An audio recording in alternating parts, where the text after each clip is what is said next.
નમસ્કાર, ઠોકશાહીમાં આપનું સ્વાગત છે અને હું છું આપની સાથે તુષાર બસિયા। લોકશાહીના બદલે ઠોકશાહી શબ્દનું પ્રયોજન કોઈ ભૂલથી થયું હોય તેવું પ્રયોજન નથી। આ વાસ્તવિકતા છે, કારણ કે રાજ્યમાં 66 નગરપાલિકાઓ માટેની સ્થાનિક સ્વરાજની ચૂંટણી ચાલે છે અને સ્થાનિક સ્વરાજમાં સ્વરાજ ક્યાં ગાયબ છે એ શોધવું પડે એ પ્રકારના આક્ષેપો સામે આવી રહ્યા છે।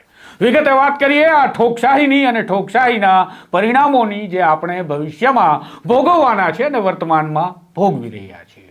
સ્થાનિક સ્વરાજ્યની ચૂંટણી ચાલી રહી છે તેવું તમને કહેવામાં આવે છે, પરંતુ ચૂંટણી કેવી ચાલી રહી છે તમારે નક્કી કરવાનું છે। લોકશાહી દેશના તમે નાગરિક છો કે પછી ઠોકશાહી દેશના અધિકારીઓના ગુલામ છો, એ આપણે વિચારવાનો વખત મને લાગે છે આવી ગયો છે। કારણ કે ગામે ગામથી બુમરાણ મચી રહી છે। કોંગ્રેસ અને આમ આદમી પાર્ટી દ્વારા કે સત્તા પક્ષના નેતાઓ, મળતિયાઓ કે ઉમેદવારો દ્વારા તેમના ટેકેદારોને ફોડી નાખવામાં આવે છે।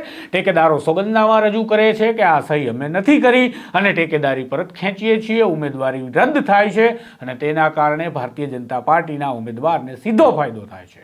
આમ આદમી પાર્ટીના કેટલાક સ્થળો પરથી એ પ્રકારની ફરિયાદો